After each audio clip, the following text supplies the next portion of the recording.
Izin ya Buya ya. Fadal. Pertanyaannya Buya, jika takdir sudah azali, kenapa kita masih diberikan pilihan? Kaman sa'afa yaumin waman syafa fal yaskur. Diluruskan dulu, takdir itu bukan azali. Takdir itu bukan azali. Nah, ini kita buat garis nih ya. Jadi takdir Allah itu berada di bawah sifat kudrah iradah dan iradah. Turunannya disebut qada dan qadar. Itu makhluk itu. Hah? Kalau azali kan nggak makhluk. Nah, itu adanya di Lauh Mahfuz. Jadi Abu Ya. bisa saya luruskan dari pertanyaan itu. Yang dimaksudkan ini adalah bahwa takdir itu sudah ditulis Allah di zaman azali. Oh, zaman azali. Ah, ini harus diluruskan balik.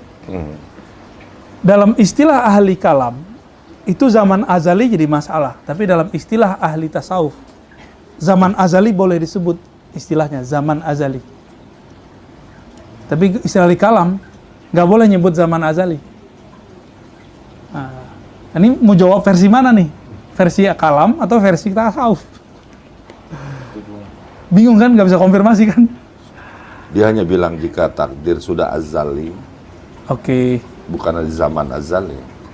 Nah, di sini kan Allah, ini kita anggaplah ini azali ya. Ini kodim. Ini ilustrasi aja ya. Ilustrasi doang. Kalau kodim kan Allah ahad sendiri. Ini tajalli Allah pertama, Ahmad. Di sini baru Nur Muhammad. Disinilah ada Lauh Mahfuz.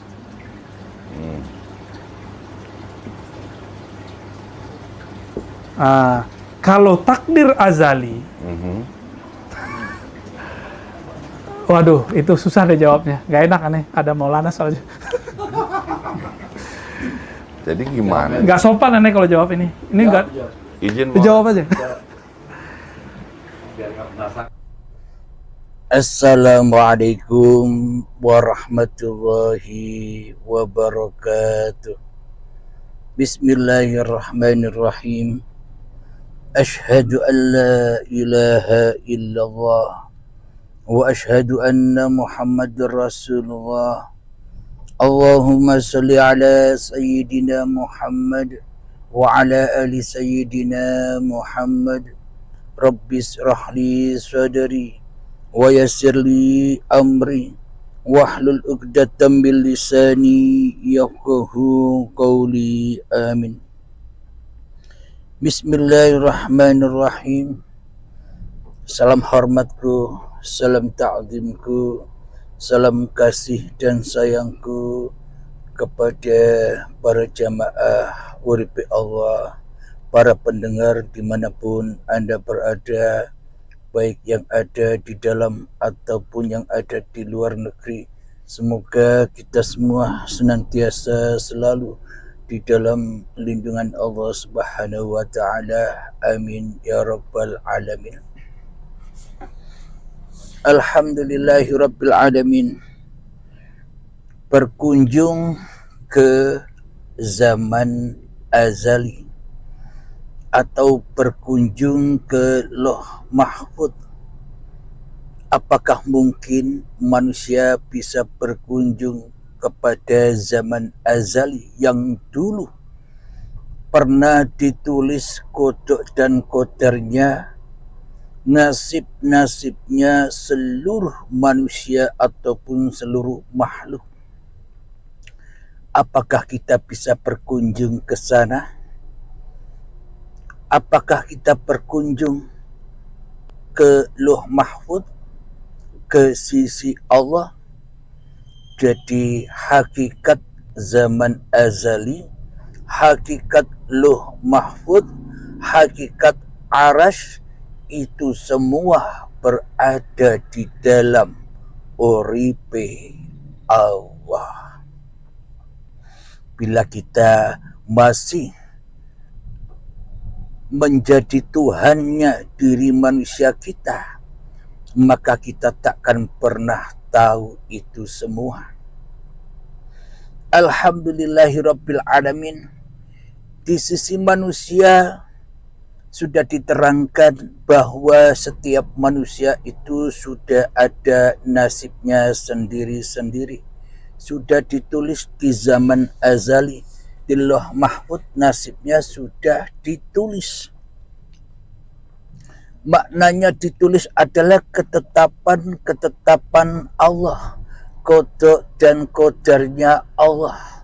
Bila manusianya masih memberhalakan diri manusianya di hatinya, bila manusianya masih mewujudkan, menghidupkan, mengkuasakan hanya diri manusianya di hatinya, bila manusianya masih ateis dan bila manusianya belum bertuhan, maka manusianya selalu dan akan selalu buta akan Tuhannya. Meskipun kita selama ini sudah dinyatakan bertuhan di dalam hati kita dan di dalam lingkungan masyarakat kita, tapi toh ternyata di dalam hati kita yang ada masih diri manusia kita, yang wujud masih diri manusia kita, yang hidup masih diri manusia kita, yang berkuasa masih diri manusia kita. Apakah yang seperti ini dikatakan sudah bertuhan? Sementara di dalam hati kita tiada Tuhan. Yang ada hanyalah diri kita sendiri selama ini yang menjadi Tuhan di dalam segenap qada dan qadar yang kita lakukan. Jadi ketetapan-ketetapan yang selama ini kita jalani, kita alami di dalam kehidupan ini seolah-olah bukan ketetapan, bukan qada dan qadarnya Allah. Kenapa? Karena kita yang masih menjadi Tuhannya diri kita sendiri. Seolah-olah benar itu milik kita sendiri, dan seolah-olah salah itu pun milik kita sendiri. Taat milik kita sendiri, maksiat kita milik kita sendiri, kebaikan milik kita sendiri, dan keburukan pun juga milik kita sendiri. Berhubung kita yang jadi Tuhan, seolah-olah qada dan qadar kita selama ini kita tulis sendiri. Itulah yang dimaksud Lauh Mahfuz atau zaman azalinya hawa nafsu kita sendiri, zaman azalinya iblis dan setan yang ada di dalam dada kita ini. Selamanya kita bila belum bertuhan, bila kita belum bertuhan, maka selamanya kita buta akan semua ini.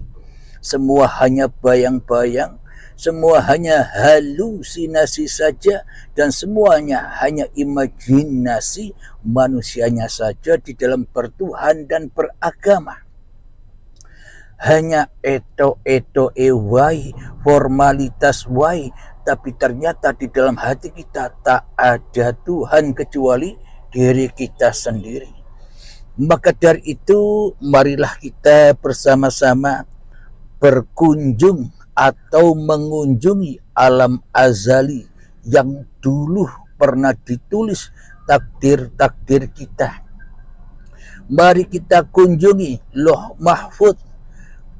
Mari kita buktikan kunjungan kita ini. Coba kita hayati bersama.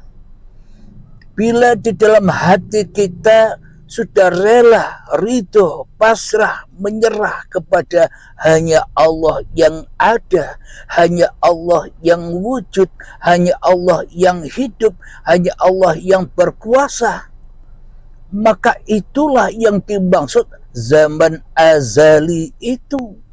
Bersambung dulu, sekarang, dan yang akan datang pun tetap sambung, tetap esa. Itulah yang dimaksud Lauh Mahfuz. Itulah yang dimaksud Arash, yakni uripe Allah dewe. Jadi berbagai macam nama-nama ataupun sesebutan semuanya juga kembali kepada esanya Allah.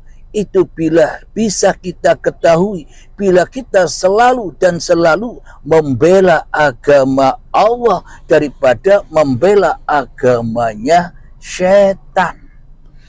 Bila kita selalu dan selalu tiap detik per detik di dalam hati ini selalu membela agama setan, agama diri kita sendiri, agama hawa nafsu kita sendiri, kita selalu membela dan membela mati-matian kewujudan kita sendiri, membela mati-matian kehidupan kita sendiri, membela mati-matian kekuasaan kita sendiri di dalam hati kita, maka selamanya kita buta untuk berkunjung kepada zaman azali, Al-Quran Qadim.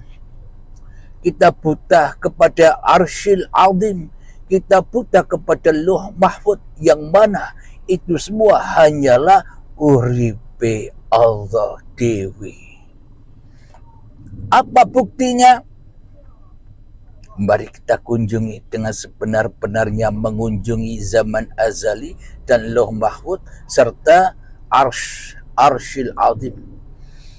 Bila sudah kita menyerahkan diri kita, memasrahkan diri kita lewat pintu baiat, maka kita akan bertemu dengan zaman azali itu. Maka kita akan bertemu dengan Lauh Mahfuz itu. Maka kita akan bertemu dengan Arsyil Azim itu. Di mana ia? Apa buktinya? Sudah tertulis takdir-takdir baik ataupun buruk kita. Sudah tertulis takdir-takdir taat dan maksiat kita. Buktinya apa? Bila hidup ini adalah hanya Allah, uripe Allah, Tuhan semesta alam, Tuhan seluruh manusia, maka bila kita sudah menyadari itu lewat pintu baiat, lewat pintu kematian, maka nyata dan terang benderanglah zaman azali itu. Maka akan terang benderanglah Lauh Mahfuz itu. Maka akan terang benderanglah Arsyil Azim itu. Bila kita sudah menyadari itu, berarti laku-laku aktivitas kita dulu ketika saat dari tanah sampai menjadi bayi sudah ditulisnya. Meskipun kita tidak tahu, tapi sudah ditakdirkannya, diperjalankannya, dipelihara, dicukupi. Kita selalu didampingi oleh uripe Allah sampai menjadi janin. Ketika zaman azali manusianya gelap gulita. Jadi di dalam Al-Isra ayat pertama, Subhanalladzi asra bi 'abdihi lailan. Maha suci Allah yang memperjalankan hambanya, bukan Nabi Muhammad saja, seluruh manusia itu diperjalankan di suatu malam. Bila ayat ini hanya untuk Nabi Muhammad saja, bukan untuk seluruh manusia, maka ayatnya tak akan berbunyi demikian.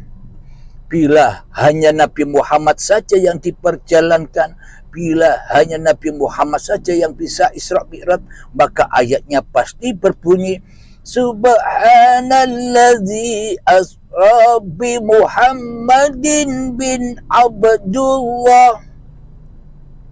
Bila memang Isra Mi'raj, bila memang yang diperjalankan Allah hanya Nabi Muhammad saja. Jadi ayatnya sudah jelas, Subhanalladzi asra bi 'abdihi lailan minal masjidil harami ilal masjidil aqsa alladzi barakna. Bila dimaknai secara dohir syariat kemanusiaan, maka maknanya Masjidil Haram yang di Mekah sana, Masjidil Aqsa yang di Palestina sana. Tapi ini maknanya makna yang batin. perjalanan manusia dari Masjidil Haram itu apa? Dari Masjidil Haram itu adalah tanah, segumpal tanah, setitik tanah. Itulah Masjidil Haram, tanah yang suci. Diperangkatkan, dihidupi, dicukupi, dimakani, diminumi, hingga diproses sampai menjadi Aqsal ladzi barakna, hingga sampai menjadi bayi yang diberkahi. Bayi yang sudah lama ditunggu-tunggu oleh kedua orang tuanya dan telah lama ditunggu-tunggu oleh sanak saudaranya. Inilah yang digambarkan bahwa Nabi Muhammad ketika Isra Mi'raj di dalam sampai di Masjidil Aqsa sudah ditunggu-tunggu oleh para malaikat, oleh para nabi dan rasul. Inilah lambang semua itu. Semua yang diceritakan di syariat itu lambang-lambang saja, kiasan-kiasan saja, bukan makna yang sesungguhnya. Jadi makna yang sesungguhnya inilah yang ada di paparan uripe Allah, inilah yang sesungguhnya hak dari Allah, dari uripe Allah, agar kita semua bisa memahami dengan jelas dan nyata apa itu yang dimaknai bertuhan dan beragama, supaya umat manusia masuk kembali kepada agama yang rahmatan lil alamin, agama di mana seluruh manusia bermula, agama di mana seluruh manusia berasal, agama di mana manusia mulai diwujudkan dan dicipta dari Allah kembali kepada Allah. Inilah agama yang rahmatan lil alamin itu, agama yang paling benar di sisi Allah. Inna dina indallahil Islam. Selamatkan hatimu dari dirimu, di hatimu, itulah agama itu. Agama apapun Anda, nama-nama agama apapun Anda, bila masih ada dirimu di hatimu, Anda belum masuk agama Tuhan yang menciptakan Anda. Anda masih tersesat dengan wadah-wadah agama yang menambah Anda, yang menambah kita tambah lebih jauh dan lebih jauh lagi dari Tuhan yang telah menciptakan kita.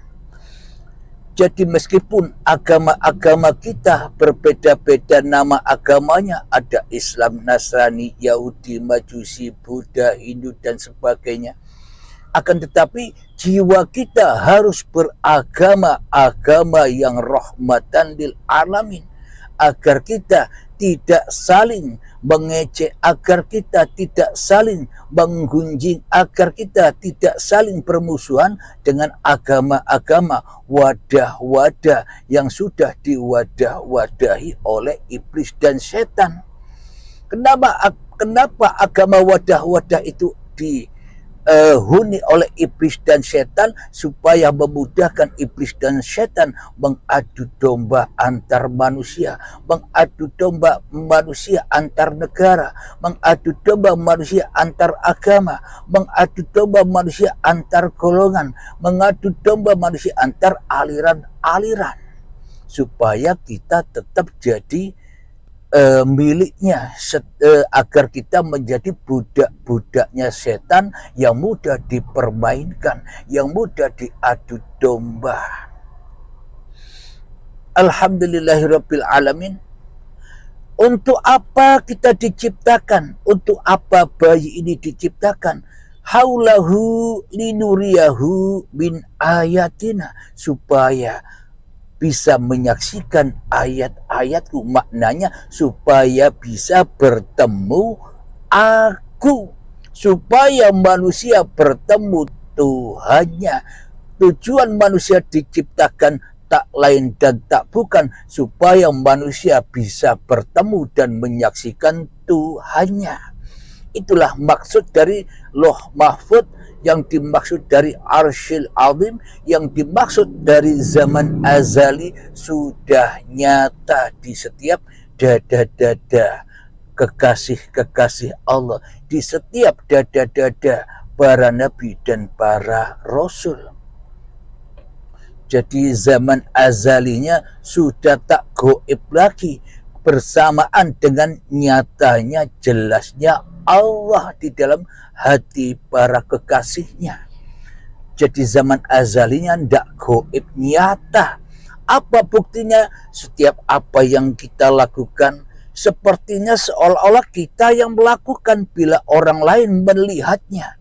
Akan tetapi bagi kita, akan tetapi bagi para rasul, para nabi, bukan dirinya lagi sebagai pelakunya. Itulah yang dimaksud menyaksikan zaman azali, menyaksikan catatan-catatan Allah, menyaksikan kodok dan kodarnya Allah, menyaksikan takdir-takdir Allah yang disuguhkan kepada kita untuk kita saksikan sebagai ayat-ayatnya Allah. Jadi babakan yang seperti ini, mengunjungi alam azali, mengunjungi Lauh Mahfuz, mengunjungi aras, tidak pernah dibahas oleh manusia. Kenapa? Karena tak mampu manusia membahasnya. Jangankan seluruh manusia, Nabi Muhammad saja dilarang. Muhammad, jangan kau pernah membahas tentang roh. Kenapa? Karena roh itu adalah rahasiaku, kata Allah. Ini hanyalah kiasan saja. Bila manusia memahami atau menyaksikan artinya, maknanya saja secara syariatnya, maka manusianya bakal tersesat dari Tuhannya. Apa maknanya? Muhammad, jangan pernah kau sekali-kali membahas tentang roh. Akan tetapi roh itu rahasiaku. Maknanya bagaimana? Sebenarnya kiasan ini bagaimana maknanya? Ketika diri Muhammadnya masih ada di dalam hatinya, ketika diri manusianya masih wujud di dalam hatinya, ketika diri manusianya masih hidup di dalam hatinya, ketika manusianya masih berkuasa di dalam hatinya, selamanya tak akan mampu bercerita tentang Tuhannya. Itulah maknanya, Muhammad, jangan kau sekali-kali membahas tentang roh, tak akan bisa. Ketika Muhammadnya masih wujud menjadi Tuhan di dalam hatimu, itu maknanya. Bila manusianya masih wujud menjadi Tuhan di dalam hatinya, bila manusianya masih wujud menjadi berhala-berhala di dalam hatinya, maka selamanya manusia tak mampu membela agama Allah. Yang dibela hanyalah agama iblis dan setan saja. Yang dibela hanyalah hawa nafsunya saja daripada membela Allah. Berarti yang tahu Allah itu siapa? Apakah saya? Apakah Anda? Apakah kita semua bisa tahu Allah? Apakah Nabi Muhammad bisa tahu Allah?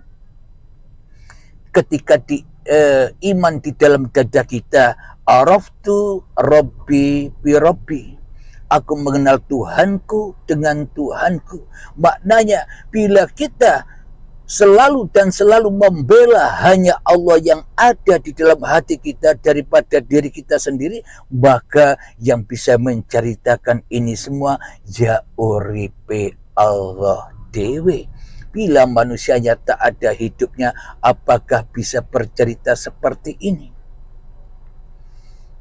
Jadi yang bercerita ya uripe Allah dewe, sang pelaku sendiri. Kenapa? Karena uripe Allah, karena Allah, karena Tuhan. Itulah artisnya, aktornya yang menjadi pelaku panggung sandiwara di alam dunia ini. Hanya Allah yang melakukan semuanya. Jadi bukan manusia pelakunya. Bagi manusia yang sudah menyadari hal ini, maka ia akan ketemu dengan Lauh Mahfuz, akan bertemu dengan Arsyil Azim, akan bertemu dengan zaman azali yang mana sudah ditakdirkan laku apapun yang terjadi pada kita. Bila tanpa uripe Allah, manakah bisa kita melakukan? Takdir baik bisa kita lakukan Ketika kita ada hidupnya Allah yang menyertai kita, maka itulah catatan-catatan Allah. Takdir buruk selama kita bersama uripe Allah, kita berbuat buruk, itu pun semua catatan-catatan dari Allah, bukan dari diri manusianya. Bila sudah tahu bahwa takdir baik dan buruk, kodok dan qadar yang terjadi pada diri kita semuanya dikembalikan kepada Allah, khairihi wa syarihi minallah, maka selamatlah kita menghadapi baik dan buruk, selamatlah kita menghadapi taat dan maksiat, selamatlah kita menghadapi apapun yang disuguhkan di alam dunia ini. Semuanya hanya akan menjadi haulahu linuriyahu min ayatina. Itu hanyalah ayat-ayat Tuhanku yang telah menciptakan aku. Jadi berkunjung ke zaman azali, berkunjung ke Arsyil Azim, berkunjung ke Lauh Mahfuz sudah nyata diceritakan di sini. Bukan angan-angan lagi, bukan bayang-bayang lagi. Ketika dirimu masih ada di dalam hatimu, semuanya bayang-bayang saja. Ketika dirimu masih keluar dari dirimu di hatimu, engkau menyaksikan dunia, maka semua itu hanyalah neraka. Itulah alam bayangan, alam angan-angan, bukan alam nyata. Kita selama ini masih mimpi hidup di dunia ini, masih mimpi mempunyai jabatan, masih mimpi jadi orang kaya, semuanya hanyalah mimpi saja. Maka dari itu bangunlah dari mimpimu. As-salatu khairum minan naum. Solat itu lebih baik daripada tidur. Maknanya kewujudan dirimu itu tak lebih baik dari kewujudan Tuhanmu di hatimu. Maknanya di dalam kehidupanmu, bila kau yang jadi rajanya, bila kau yang jadi Tuhannya, bila kau yang jadi penguasa di dalam hatimu, itulah yang dimaksud tidur itu. Jadi sholatnya tidur, ibadahnya tidur, apapun yang dilakukan tidur. Tidur semua mimpi kita hidup di dunia ini. Jadi untuk bangun dari mimpi itu, ya harus melewati pintu kematian, yakni pintu baiat, agar bangkit lagi, agar bangun lagi menuju miber ning kersani Gusti ini, agar bisa terbang menuju ruhullah. Itulah kita mengunjungi zaman azali, mengunjungi Lauh Mahfuz, mengunjungi Arsyil Azim. Itulah kenyataannya bahwa semuanya telah nyata bila hanya Allah yang nyata, dan semuanya hanya gaib, hanya angan-angan bila masih manusianya yang jadi Tuhannya di dalam tiap-tiap hati manusianya. Alhamdulillahirabbil alamin. Semoga saya pribadi dan semoga kita semua para sahabat-sahabatku dimudahkan memahami paparan-paparan di uripe Allah ini, karena ini bukan ilmu saya, inilah ilmunya Allah yang diambil dari lautan uripe Allah, yang diambil, yang dipilih hanya setetes saja. Maka langkah ilmu ini, maka kita harus senantiasa berlatih dan berlatih meraih ilmu Allah ini. Karena sejatinya saya ini bodoh, tidak punya ilmu apa-apa. Ini hanya menyampaikan yang ada di dalam Al-Quran, bukan ilmu saya. Saya tidak punya ilmu apa-apa. Alhamdulillahirabbil alamin.